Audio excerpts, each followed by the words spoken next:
ജിൽ sir join ചെയ്തിട്ടുണ്ട്. Good morning Jil sir. Yes sir, yes good morning, good morning.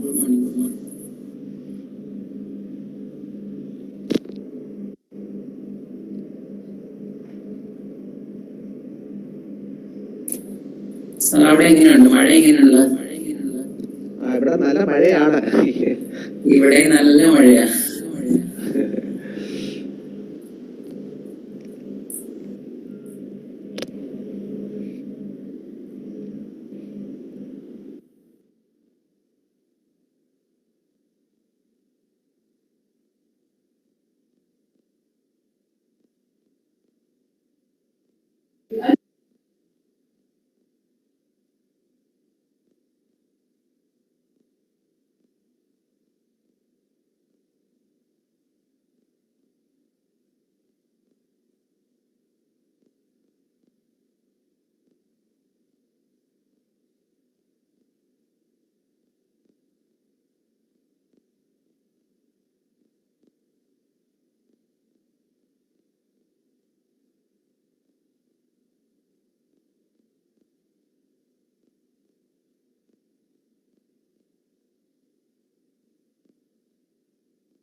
സാറേ ഒരു 2 minute കൂടെ കഴിഞ്ഞോട്ടെ, ആൾക്കാർ ജോയിൻ ചെയ്തുകൊണ്ടിരിക്കുകയാണ്. ഒരു കുഴപ്പമില്ല സാറേ, ടേക്ക് തോന്നേ.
ലക്ഷ്മി ടീച്ചർ തുടങ്ങാമല്ലേ ഇപ്പൊ?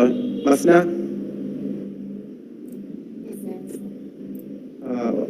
കൃഷ്ണജിയോട് സ്റ്റാർട്ട് ചെയ്യാൻ പറഞ്ഞോളൂ.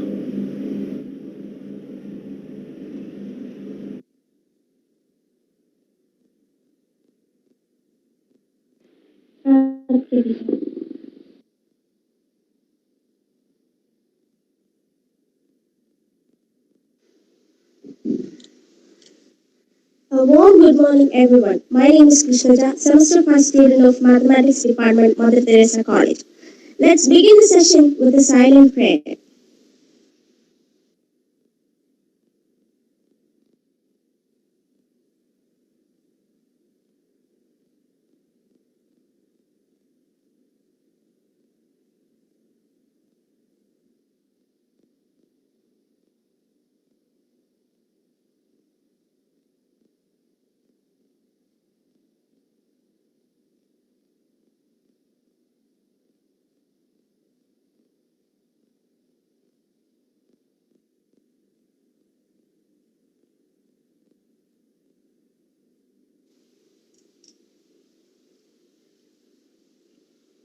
Participants, please listen. I kindly request you to mute your audios and videos throughout the session for better experience.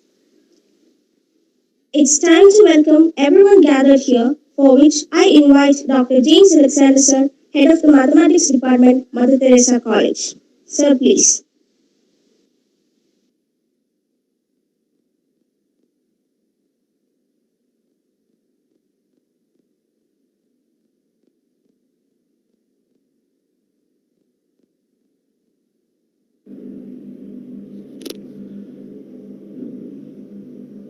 Respected Dr. Mary Dorethi, Head and Coordinator of Academic Programs, Mother Teresa College. Distinguished guest and resource person, Dr. Jill K. Matthew. Respected teachers and dear students. It is my pleasant duty to welcome you all to this national webinar on approximation using Dirac sequences. This is the third webinar organized by the Mathematics Department of Mother Teresa College after the outbreak of COVID-19 pandemic and all academic activities shifted to the online mode. It is our conviction that this webinar will offer us an opportunity to learn the basics of approximation theory. Let me come to my duty. Dr. Mary Dorethi has graciously consented to inaugurate this webinar. In the absence of our principal, she has been offering able leadership in various academic activities of the college. Madam, we welcome you most cordially. Thank you, sir. It is with great pleasure that I introduce Dr. Jill K. Matthew to you. He took his PhD from National Institute of Technology, Calicut in 2016. From 2017 onwards, he has been working as assistant professor in mathematics, Mary Manuel's College, Thiruvananthapuram. He has published more than 10 papers in international journals within a short period of time. Currently, he is gaining 4 PhD scholars. Dear Dr. Jill, on behalf of our college and all the participants of this webinar, I extend to you a very warm welcome. Thank you, sir. We also welcome the teachers and students from various other colleges, faculty members from other departments of the college, and our dear students to this webinar. I am extremely happy to welcome all the faculty members of the Mathematics Department, without whose sincere support and initiative this academic event would not have taken place. Thank you all.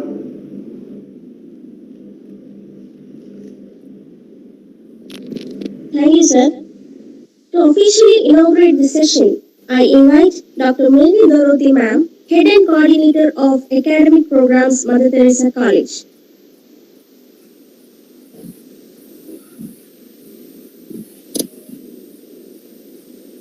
Respected Head of the Department of Mathematics, Dr. James Alexander, our resource person, Dr. Jill K. Matthew, heads of departments and faculties of Mother Teresa College, faculties from various colleges and institutions, and my dear student participants. I am honored and glad to be present in this inaugural session of the webinar organized by the Department of Mathematics of Mother Teresa College. It's a national webinar on approximation using Dirac sequences. We all heard the academic achievements of our resource person, and we might have studied various approximations and applications in mathematics. But today, we are going to hear the approximation using Dirac sequences from an ESTS teacher.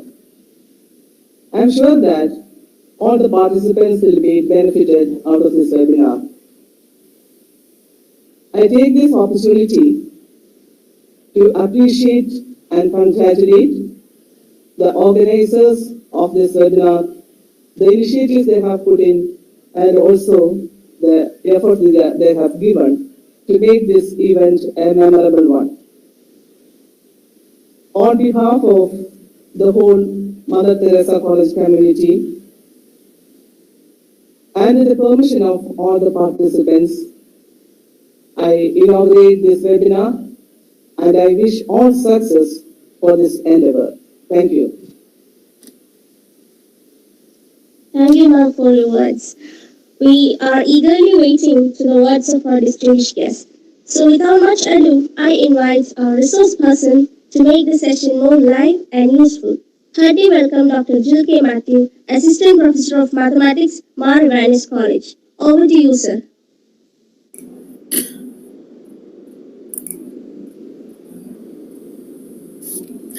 Thank you. Good morning. Am I audible, sir? Yes, sir. Yes. Okay. Good morning, all. Respected coordinator and head of academic programs in Mother Teresa College, Dr. Mary Dorothy. Most respected head of the Department of Mathematics, Dr. James Alexander, sir. Program coordinator, Mrs. Masna S. All faculty who are attending this webinar and my dear students.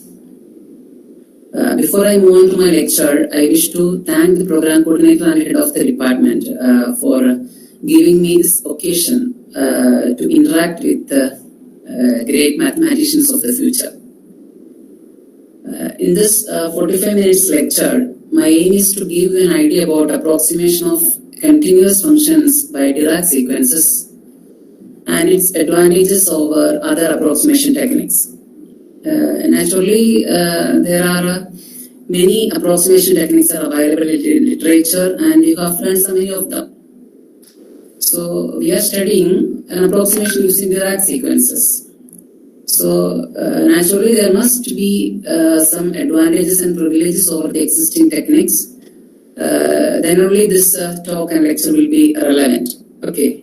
So after the end of the lecture, you will be familiar with the approximation using Dirac sequences and some of its advantages. I think almost 80 to 90% of the audience are at the UG level. They are doing their graduation only. And remaining 10 completed their graduation. So as far as a UG student is concerned, this topic will be at a higher level. But I prefer this because when you listen to this lecture and try to answer some of the questions, your mathematical thinking capacity will be increased.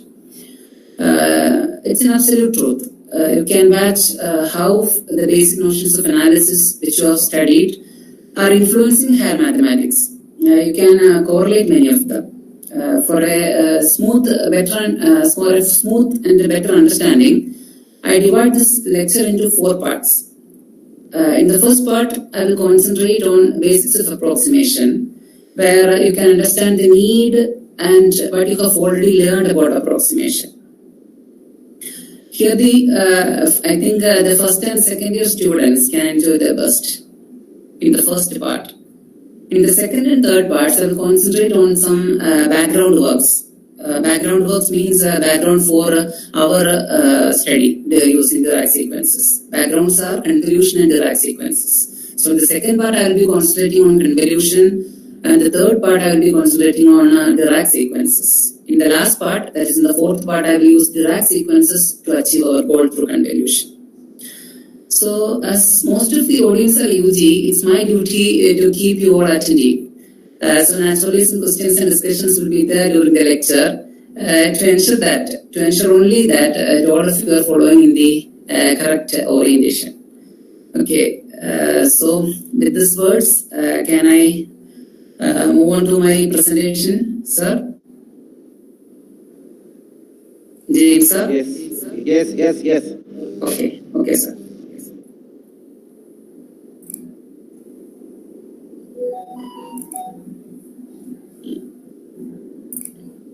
So I'll share my screen.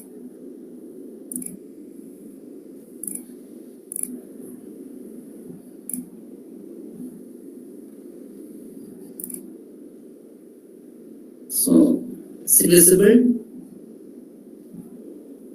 Yes, visible, sir. Okay. So I start my presentation. In the first part, I start my presentation approximation using Dirac sequences with a question. What do you mean by approximation? What is approximation? So approximation, you might have heard about approximation in physics or any complementary courses or in your first, second semester onwards, you might have studied about approximation.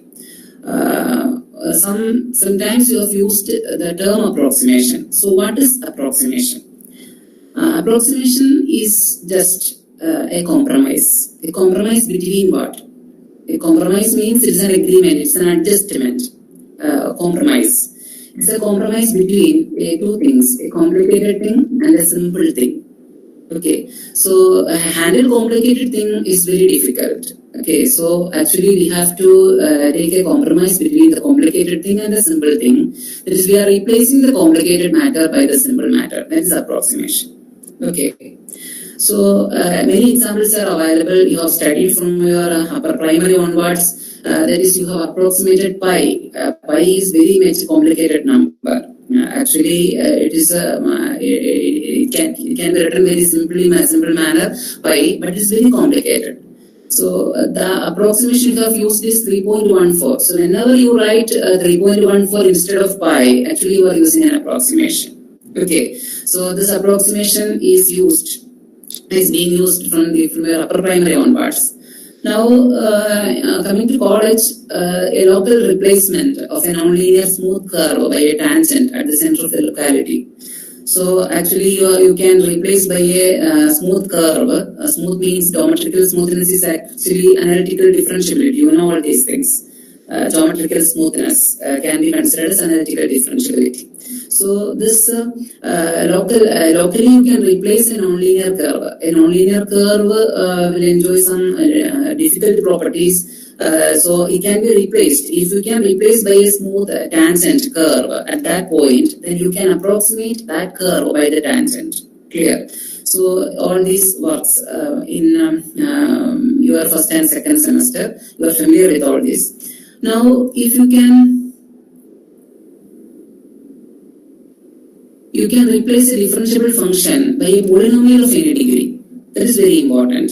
You can replace a differentiable function that is very differentiable, very complex differentiable function by a polynomial. The handling of polynomial or the dealing with a polynomial is somewhat easy. Rather than dealing with a differentiable function, it is not a polynomial transcendental or like that. Dealing with that, those type of functions will be very difficult for us.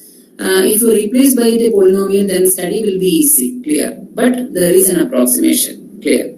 So for the first and second semester students, for a better understanding, I prefer some few slides about polynomial approximation. Now, what is you are familiar with this question? Approximate f of x in the locality of x is equal to a. One requirement is that f of x is differentiable. Clear? Locality, you are familiar with a small neighborhood that is centered at a. Suppose if epsilon is the radius, then a minus. Any problem? Is there any problem? Madam, is there any problem?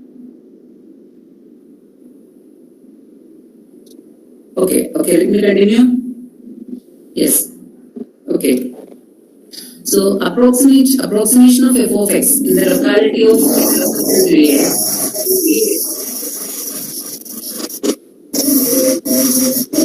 Participants, please listen.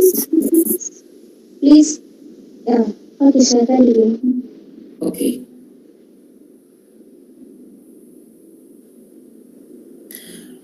approximation of f of x. F of x is a differentiable function. It must be guaranteed before the approximation. So f of x is a differentiable function. It's given, and you have to approximate it locally around around a point x is equal to a. That is, that approximation is valid only in that locality. Clear. That is, when you substitute a point in the original function and in the approximate polynomial, a point outside of the locality, then the answers will be different. Clear. They will not coincide it. So when you replace when you replace the original function and the approximating polynomial by a point inside the neighborhood, the answers will be same. Answers will be coinciding. That is the meaning of approximation. Local linear approximation. Clear. Not linear, necessarily linear. You can use a quadratic polynomial, cubic polynomial of any degree. Clear. In the first approximation, you are approximating this f of x by a constant polynomial. You know, a constant polynomial is polynomial of degree 0, and the general format is p of x is equal to k. And you are using this p of x is equal to k as an approximate of this f of x. Clear. So naturally there should be an agreement. What is the agreement? The constant k is equal to, at the center they must coincide. At the center the original function is f and the approximating polynomial is p. Their value at the center must coincide. P of a is equal to f of a. Now what is p of a? The approximating polynomial is k. P of a is k. Always k. It's constant. So k is equal to p is equal to f of a. That is the technique, the first approximation.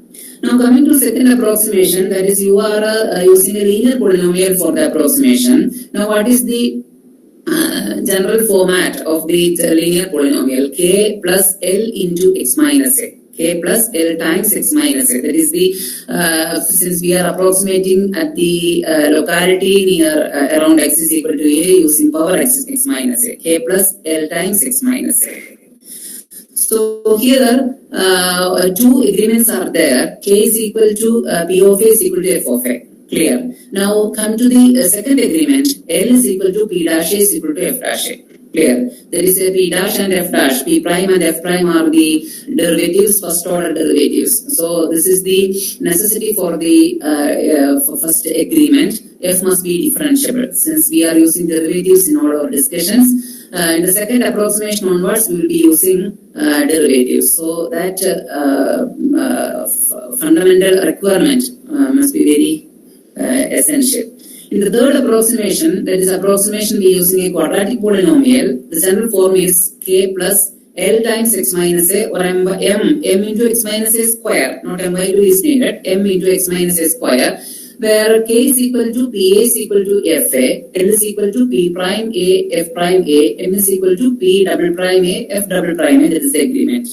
Now you can approximate, for a particular example, approximate logarithm x, logarithm x near x is equal to 1.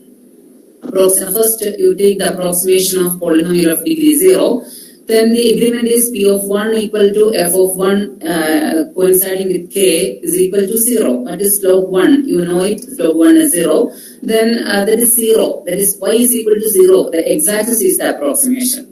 So log x can be replaced by x is equal to 0, provided we must study in the neighborhood. We must proceed our study in the neighborhood of x is equal to 1 only. If you consider x is equal to 10, then this approximation is not valid. Clear. Now, whenever you approximate by a linear polynomial, the px is equal to f1 plus f prime 1 into x minus 1. That is, the polynomial is x minus 1. So you can use x minus 1 as the approximate near x is equal to 1. Clear. It is a better approximate. The accuracy will be increased. If you consider the x-axis and the line x minus 1, then x minus 1 will be very closer to log x in the neighborhood of x is equal to 1. That is the technique. Clear. Now, if you approximate using a quadratic polynomial, this is the technique. That is, x minus 1 minus x minus 1 square by 2 will be the quadratic polynomial. So, if you consider x is equal to 1, x minus 1 will be very closer to log x in the neighborhood of x is equal to 1 than x is equal to 0. naturally x minus 1 minus x minus 1 square will by 2 will be more closer than x minus 1 in the neighborhood of log x in the neighborhood of x is equal to 1 of log x. Clear? So you can approximate a cubic polynomial in this format. For a better understanding, I think I can use some GeoGebra backgrounds for a better knowledge. Let me take some time.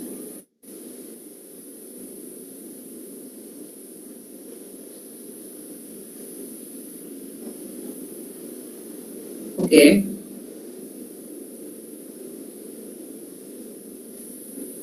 So I plot y is equal to e power x. Y is equal to e power x. You know, x the natural exponential function is there. Y is equal to e power x. Suppose we are concentrating the neighborhood of x is equal to 0. Then what is the approximation? You know the Taylor-Maclaurin's approximation of e raised to x. That is 1 plus x by 1 factorial plus x power 2 by 2 factorial, etc. like that. So the first approximation is 1. What is y is equal to 1? Y is equal to 1. This is that curve. So in the locality of x is equal to 0, you can consider a small locality of x is equal to 0. That is, this curve can be approximated by, that is e raised to x can be approximated by the line y is equal to 1. Clear? But when you go forward or backward, backward of the point x is equal to 0, suppose consider a point y equal to 3. The curve is here or very much above the line x is equal to 1, but the approximation is not valid. But whenever you are in the locality, the approximation is valid, somewhat valid. It is not exact, it is approximate only. Okay, but when you come to the next approximation, it is somewhat y is equal to x plus 1. X plus 1. Now let us draw the curve. So it is more closer to our curve y is equal to e raised to x than y is equal to 1. Clear? So it's you got a better approximation. Now in the second approximation is y is equal to first 1 plus x plus x over 2 by 2. X over 2 by 2. Okay, so this is a parabolic curve. This curve is more closer to e raised to x than y is equal to 1 and y is equal to x plus 1. So the accuracy will be increased as you increase the power. Clear? So this is the basics of approximation.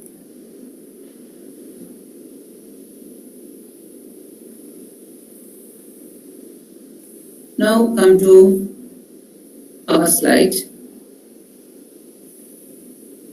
So you can approximate any differentiable function in the neighborhood of any point. You can select your point and any differentiable function, and you can take polynomial approximation which is valid only in the neighborhood of that point which you select. Clear? That approximation is valid only in that point. If you increase the degree of the polynomial, that is you go further and further. If you increase the degree of the polynomial, then that approximating polynomial will be more closer and closer to our original function. That is the technique of approximation. Clear? So I think from the degree first year students, second year students, all are following in the correct way. Now, in coming to the second part of my lecture, that is about convolution. It's a new product. Clear? The two functions f and g, and you can take the ordinary product f into g. How will you take f into g? Suppose f of x is equal to root x and g of x is equal to sin x. Then the natural product is fg is equal to root x into sin x. Clear? You can take composition. Root x and sin x composite is root of sin x. Okay, sin x and root x composite is sin root x. All those products can be taken. Clear? But it is a new product. It is convolution. Clear? Now, some requirements are there. So, in order to take the convolution product, you have to take two functions. One requirement is that those functions must be continuous. No need of the entire continuity. Piecewise continuous functions is enough. Piecewise continuous functions. Okay, so you take two piecewise continuous functions, and one more requirement is that f and g, if you take f and g, at least one of f and g vanishes at x whenever x tends to infinity. What is the meaning of that second statement? That is, if you take a function, suppose f of x is equal to 1 between minus 1 and 1, f of x is equal to minus 1, the value is minus 1, it is a constant function between minus 1 and plus 1, and whenever outside of that interval, minus 1 and plus 1, the f of x value is 0. That function is enough. That function satisfies the second property.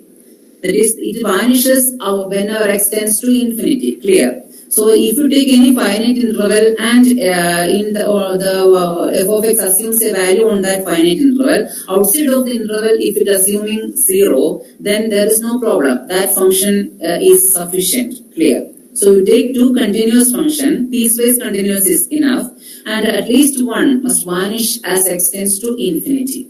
Clear? So in order, actually this second condition ensures to get a better, to get a finite result of the integral. Actually, coming to that formula, you will understand.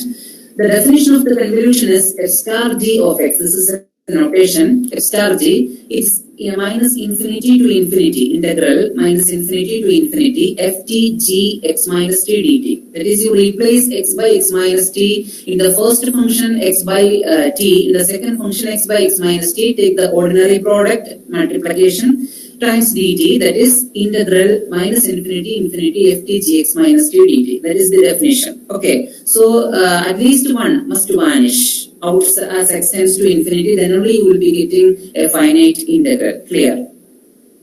So here I am giving an example. So this is an example for a piecewise continuous function. In the piece 0 less than x less than 1, the function is assuming 1. In the piece minus 1 less than x less than 0, it is minus 1, but it is 0 everywhere. At x is equal to 0 is the middle point of minus 1, 1. The function is 0 there, and x greater than or equal to 1 and x less than or equal to minus 1, it is 0. Can you draw the graph of this function? Can you draw the graph of this function? If any paper or book is available with you, then you just draw the graph of this piecewise continuous function. Okay. This is the graph. At equal to 0, the function is assuming 0. At x equal to on 0 less than x less than 1, it is 1. In minus 1 less than x less than 0, it is minus 1. And everywhere other than this intervals, the function is 0. This is the nature. Okay, this is a piecewise continuous function. Now coming to g of the second function, g of x is equal to 1 minus x square. Now can you predict the nature of this function? Please respond, at least one of you. G of x is equal to 1 minus x square. Now can you predict which curve is this? G of x is equal to 1 minus x square. Is it a straight line? Is it a straight line? Please respond. Hello, am I audible? Hello? Yes, sir. Hello? Yes, you are listening. So, is it a straight line? G of x is equal to 1 minus x square? No, it is not a straight line. Straight lines are the functions with degrees 1, polynomials with degrees 1, clear? So, g of x is equal to 1 minus x square is not a linear polar. It is not a linear function. It's not a straight line. It is a curved line. Curve. It is a curve. So actually, what is that curve? It is a parabola. Clear? It is a parabola. Now the parabola is downward. Now this is the plot of this parabola. G of x is equal to 1 minus x square. Now I am taking the convolution of the function f of x and gx. F of x was a piecewise continuous function, but g of x is continuous everywhere, and I am taking the convolution of f of x and gx, f star g. f star g will be 2x. After the integration procedure, you will be getting f star g is equal to 2x. Now, what is the formula to get the convolution? F star g is equal to ft times g of x minus t dt. Clear?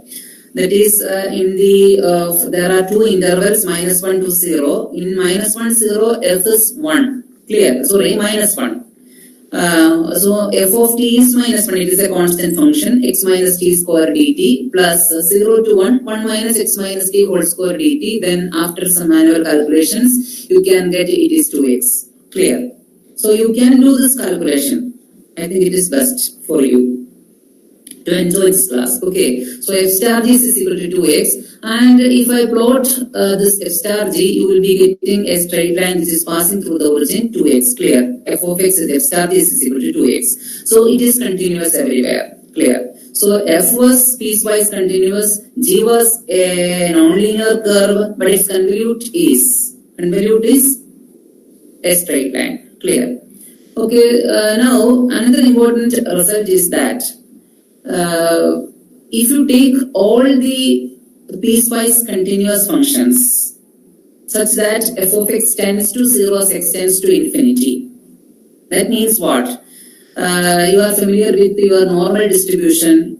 You might have learned about the nature of the normal distribution. Actually, it is symmetric with respect to the mean mu. X is equal to mean mu. And as x tends to infinity or x tends to minus infinity, this f of x will tend to 0. Clear? That is the nature of that curve.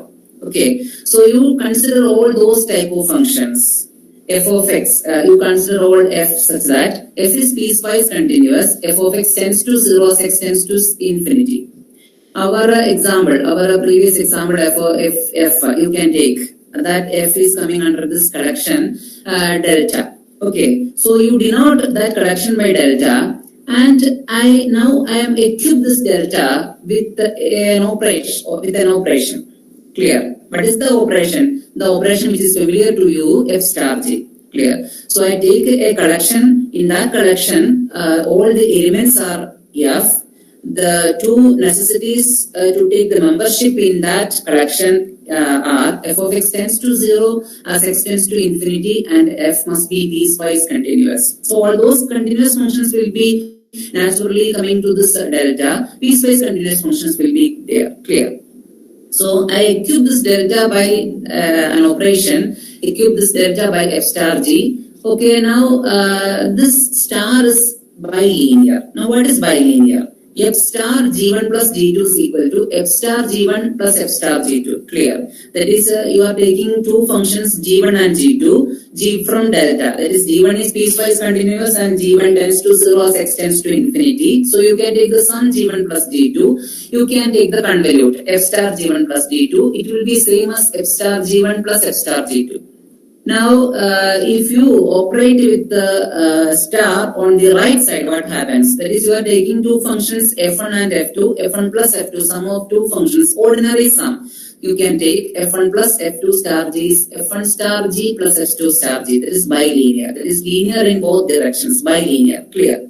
Now, scaling also, there is no problem related with scaling. Scaling means that you can scale a function f. Suppose f of x is equal to x square. You can scale that. Suppose if the scaling factor is 2, then 2x square is the answer.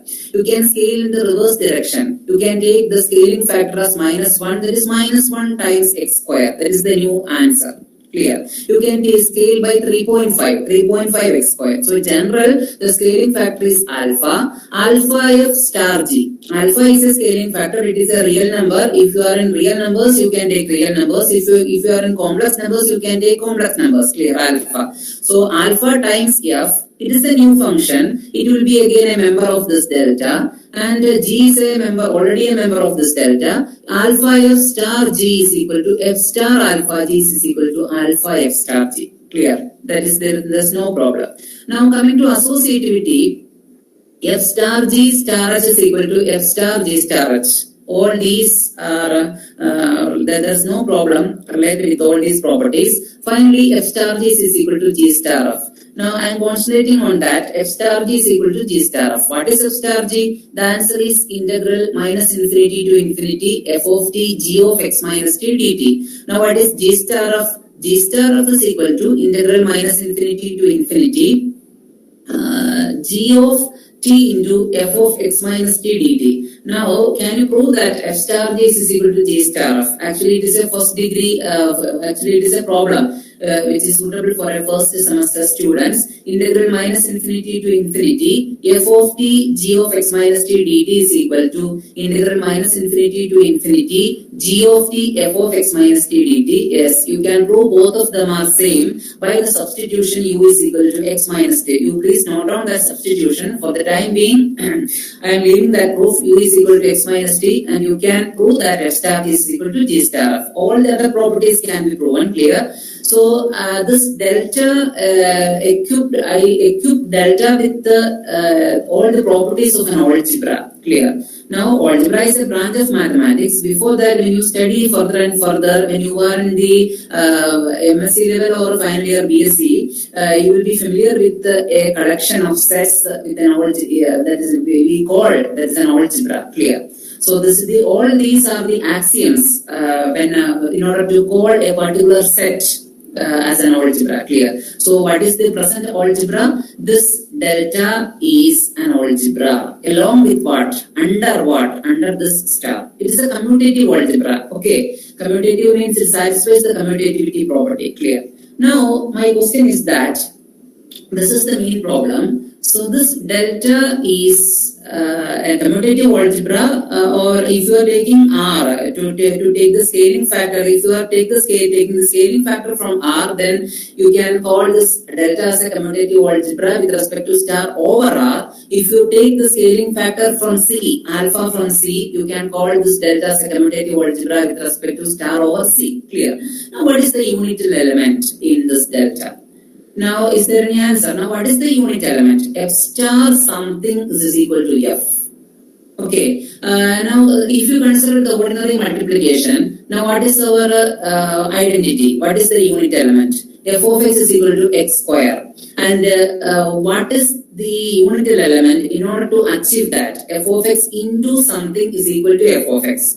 The one function, not identity function, the constant function 1. F of x is equal to 1 is the identity function. Clear? For the usual multiplication.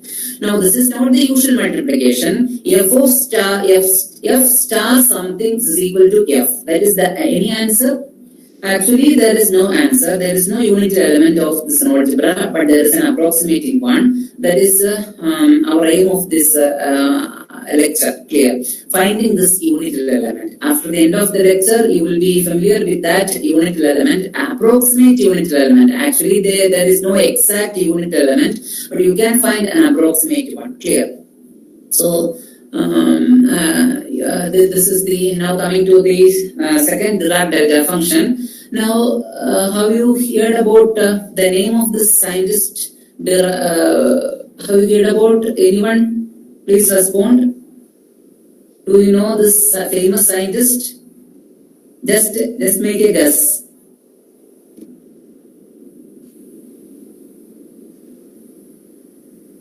Yes, it is Paul Dirac. It is Paul Dirac who invented the Dirac delta function. Actually, he's a physicist, but we say he's a mathematician, British mathematician and physicist. He born on 8th August in 1902 at Bristol, and died on 20th October in 1984 at Florida. He won the Nobel Prize for Physics in 1933. Actually, we are familiar with, we are fortunate with being an Indian. We are very fortunate to get two doctoral students who do PhD under his guidance. Do you know this person? He's a very famous scientist, Indian scientist. His name is Homi J. Bhabha, Indian nuclear physicist. He took his PhD under the guidance of this famous physicist, Paul Dirac. Now, one more mathematician is there. His name is Harish Chandra Mehta. He is actually an Indian, Indo-American mathematician and physicist. He is also well known for his famous works. Now, coming to this Dirac delta function, it is not an ordinary function. Actually, physicists use this function to represent an impulse. Clear. So this is the official definition for this Dirac delta function. Delta x is equal to 0 at x not equal to 0. That is the only point. At only point x is equal to 0, it becomes infinity. Now, my question is, can this definition delta x represent a function? Represent a function? All of you please respond. It is actually a turning point. Or can this definition of a delta x represent a function? You understand the definition well. At the only point x is equal to 0, the function takes the value infinity, but everywhere except x is equal to 0, it is 0. Clear? So my question is,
hello Jain sir, can you hear me? Yes. Sir ഇപ്പൊ കേൾക്കാം. Sir ഇടയ്ക്ക് left ആയെന്ന് തോന്നുന്നു. Okay, എനിക്കൊരു power break ഉണ്ടായിരുന്നു ഇവിടെ. Automatic ആയിട്ട് നമ്മൾ ഈ UPS ലേക്ക് ഷിഫ്റ്റ് ചെയ്യുമ്പോൾ ഒരു ചെറിയൊരു ബ്രേക്ക് ഉണ്ടാവും. അതുകൊണ്ടാണ്. ഇപ്പൊ പ്രോബ്ലം ഇല്ലല്ലോ? ഇല്ല. Okay. So, actually, this is the definition of Dirac delta function. Now, being a mathematician, my question is that this delta x represent a function. This definition can represent a function. That's my question. This is the nature of, this is the plot of this delta x. Now, as a mathematician, this is not a function. A function means that it should satisfy the famous vertical line test. That is, if you draw a vertical line, then it must intersect the graph of the function exactly at one point. And only you call that function as a... presentation കാണാൻ പറ്റുന്നില്ല. Okay, sir. I will share.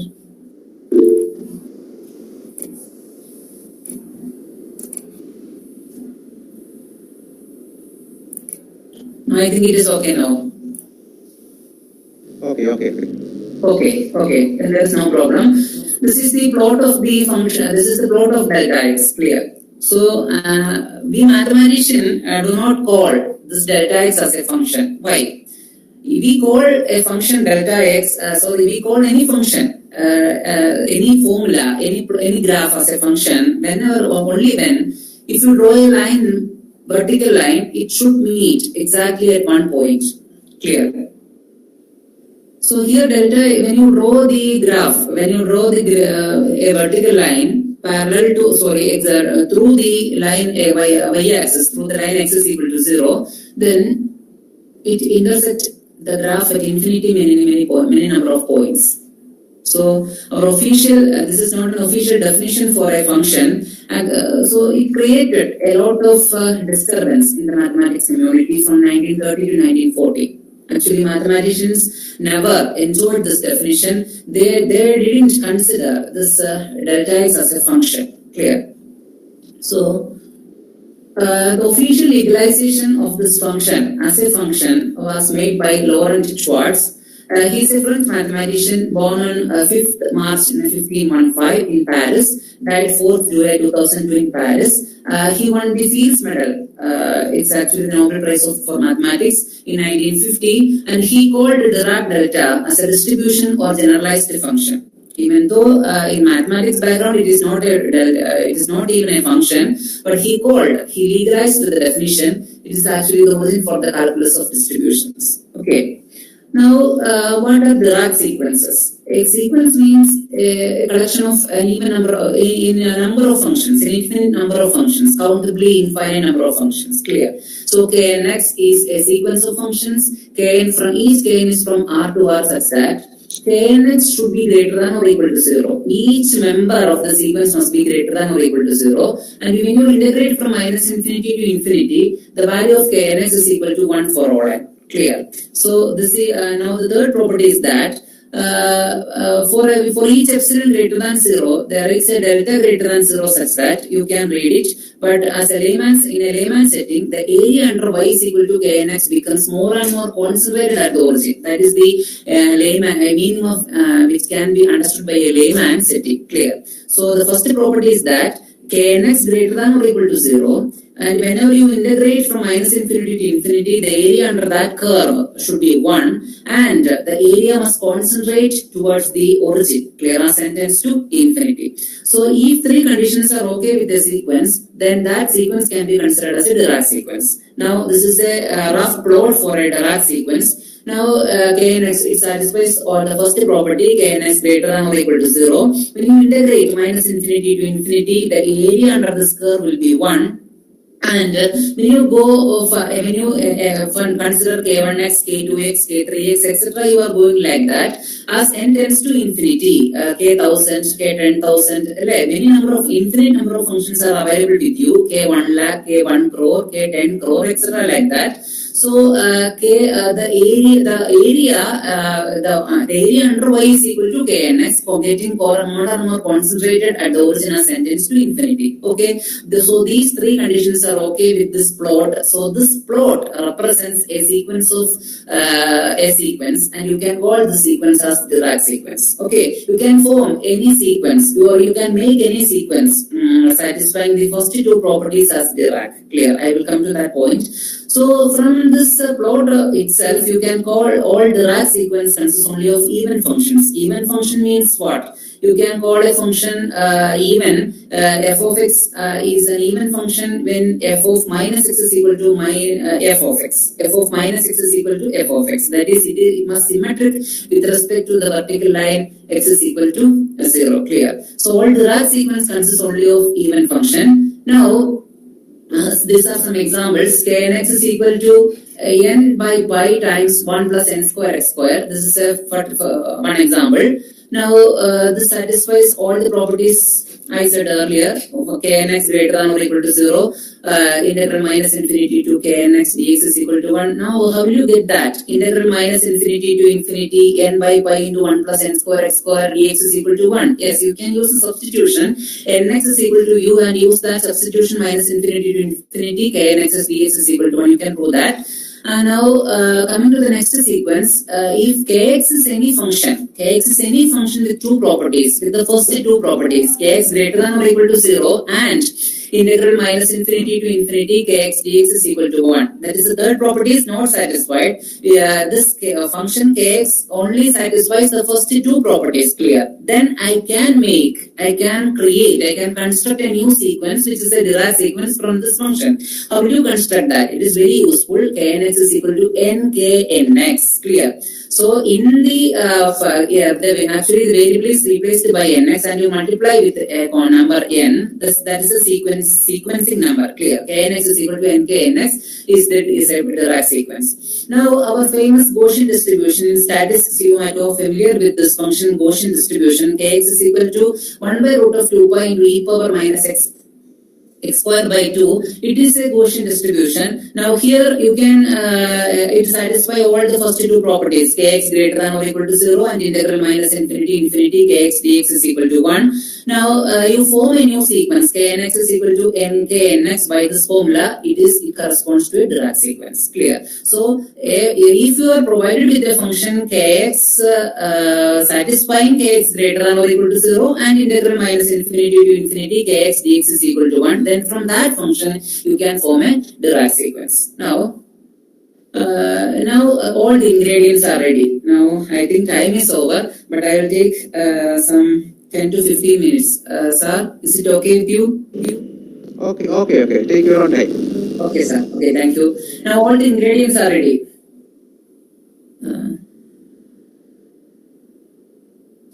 Just wait, sir. Okay.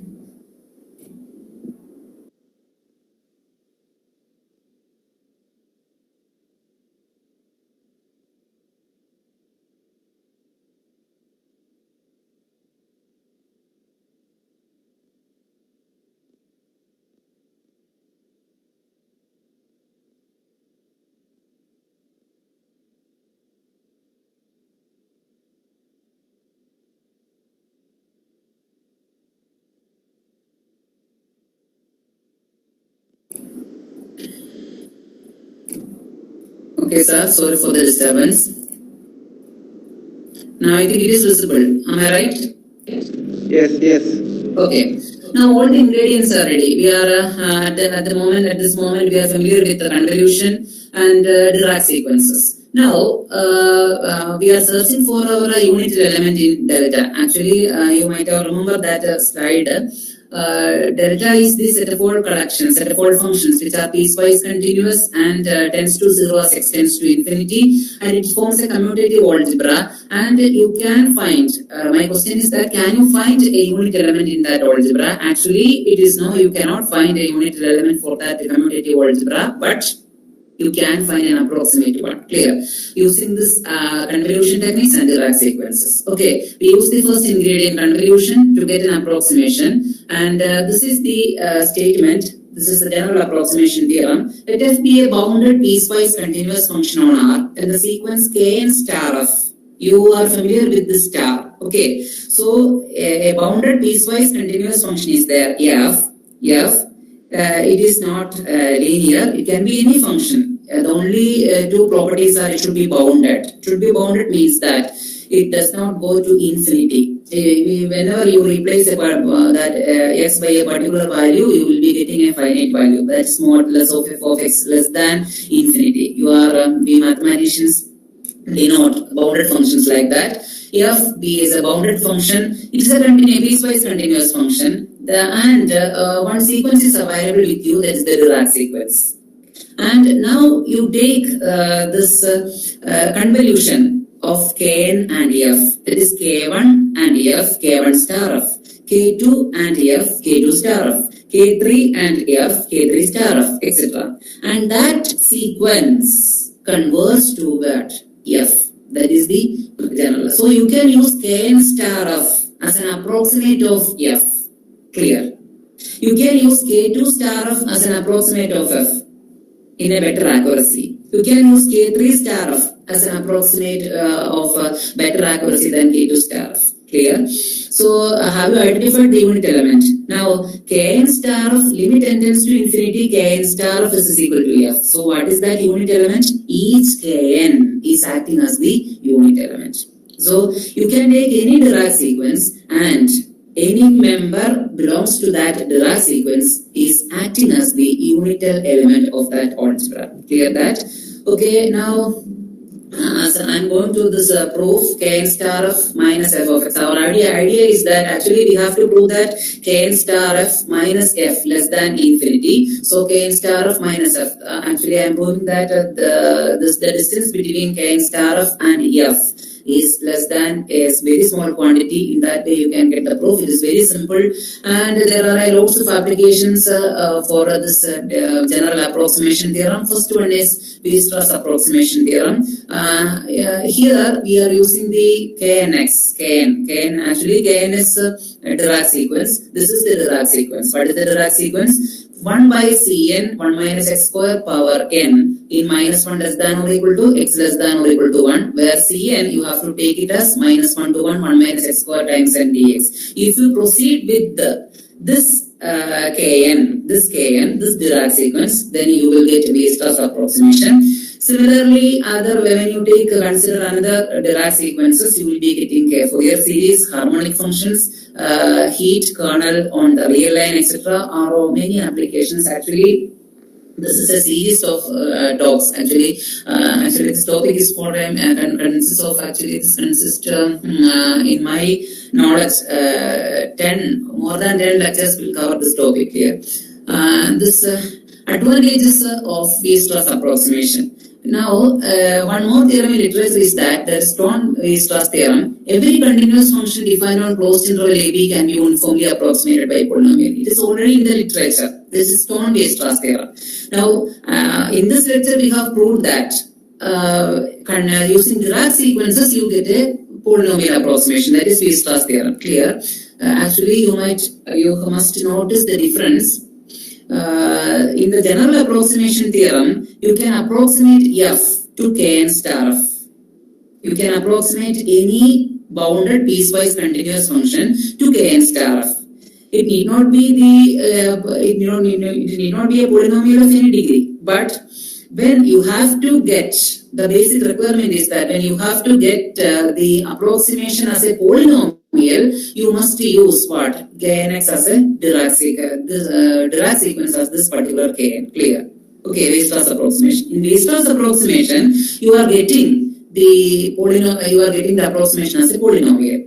Now, in Stone-Weierstrass theorem, actually, you are also getting a polynomial. Then, what is the difference between our approximation using Dirac sequences and in Stone-Weierstrass theorem? In Stone-Weierstrass theorem, that is the short form SWT, I am using it. SWT gives no information about the approximating sequence. Clear? But when you use the Rendu kernel, that is KNX, using Dirac sequences, each approximate, you know it. Without 100% accuracy, you know it. That is K1 star f is the first approximate, K2 star f is the first approximation. You can predict it, K2 star f. But when you use in the Stone-Weierstrass approximation theorem, you cannot predict the approximating sequence. Clear? And the degree can also be predicted here. These two are the advantages of this approximation using Dirac sequences. Clear? Now, I am binding this lecture. You can contact me at any time. This is my mobile number, WhatsApp number. This is my email ID, jill.matthew@mic.ac.in.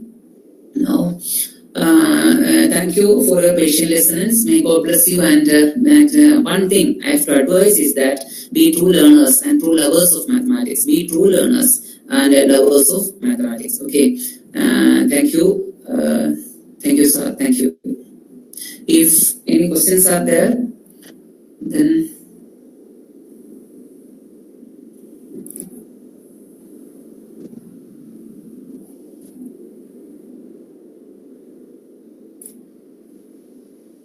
Participants, if you are having any doubt, please unmute and ask. Or else you can put in the chat box. Feel free to ask.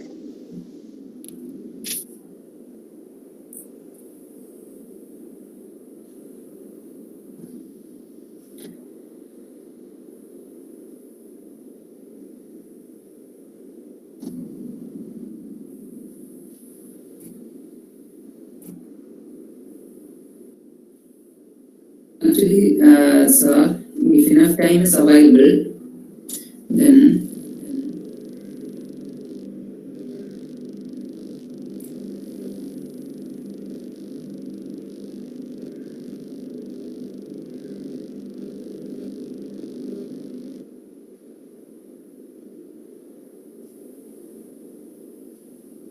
so can you see my slide?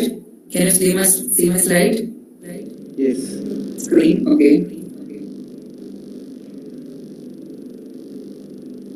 So, my summary of the summary of my lecture is Kn is available with you. Knx is available with you. Knx greater than or equal to 0 and integral minus infinity to infinity Knx dx is equal to 1. and the area is concentrated, area under KNX is concentrated at the origin. That is, as S extends to infinity, it is very close to the x-axis. These three properties are okay with a particular sequence. You can call this sequence KNX as a Dirac sequence. Clear? That is one ingredient, construction of the Dirac sequence. Now, suppose our question is f is to be approximated. F is to be approximated by a polynomial. Now, two conditions satisfied by this f are: f must be bounded. F must be bounded. Now, f must be piecewise continuous. F must be piecewise continuous. No differentiability is not needed. Clear? No differentiability. In our earlier case, I mentioned it in the first and second slide. I think it is correct. It is the first and second slides. There was an approximation. Actually, in that approximation, one thing is to be needed is that f must be differentiable. But here, there is no need of differentiability. Only piecewise continuity is needed. Clear? So, that type of f is given. And you have to find an approximation. Now, what is that approximation? K1 star f is the first approximation. K2 star f is a better approximation than K1 star f. And K3 star f is a better approximation than K2 star f. K4 star f is a better approximation than K3 star f, etc. The approximation. Finally, this limit n tends to infinity. Kn star f is tending towards what? Exactly tending towards this f. Clear?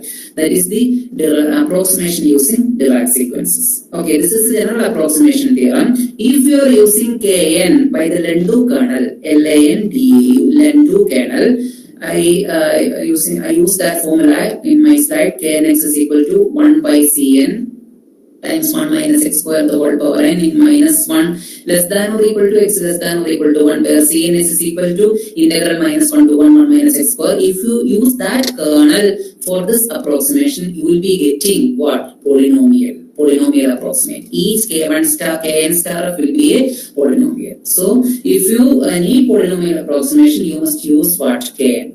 In the Dirac sequence approximation. In Fourier series, you can use that. In harmonic analysis, you can use that. In heat kernel on the real line, you can use that. Clear, etc. All those are applications using for this approximation using the Dirac sequences. Clear. This is the summary of the lecture. Many approximation techniques are available in literature. You are studying some of them, but the most beautiful and the most useful, most powerful approximation technique is approximation using Dirac sequences. Okay.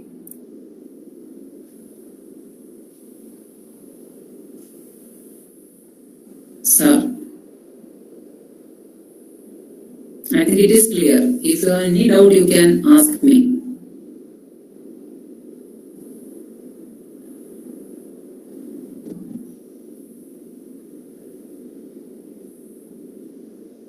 Hope nobody is having a doubt regarding the topic we discussed. So, thank you so much, sir, for this wonderful informative talk. Thank you so much. I request all the participants of this webinar to fill the feedback form using the link provided in the chat box, WhatsApp group, and YouTube live streaming comment box for availing e-certificates. So with that, we come to the end of the session. It's time to acknowledge each and every one of you for sharing your attention and valuable time with us today. Let me call upon Ms. Ansi VP of H2 Mathematics to deliver the word of thanks.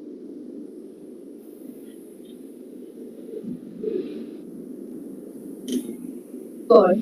Gratitude is not only the greatest, it's such an honor for me to have this opportunity to deliver the word of thanks on this occasion. First of all, I would like to thank our respected principal, Dr. K.M. Francis sir, who couldn't attend this webinar but provided us all moral support for conducting this webinar. I also extend my gratitude to Dr. Mary Dorothy ma'am, Head and Coordinator of Academic Programs, Mother Teresa College, for gracing today's webinar and delivering the inaugural address. Thank you so much, ma'am. Now, I must mention our deep sense of appreciation to Dr. Jill K. Matthews, sir, Assistant Professor, Department of Mathematics, Marvanius College, for giving an excellent coverage on the topic approximation using Dirac sequences. Thank you, sir, for inspiring and encouraging with your talk. It gives me immense pleasure to thank Dr. James Alexander, sir, Head of the Department of Mathematics, for organizing such an informative section even in the middle of this pandemic. On behalf of Department of Mathematics, Mother Teresa College, I would like to thank teachers and students from our college as well as from various other colleges for their active participation. Once again, I thank one and all for your cooperation in making this event a resounding success. Thank you.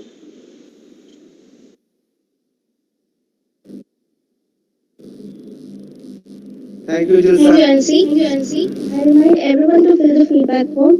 Thank you.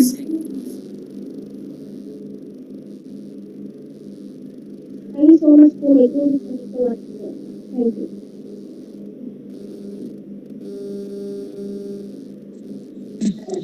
Thank you, sir.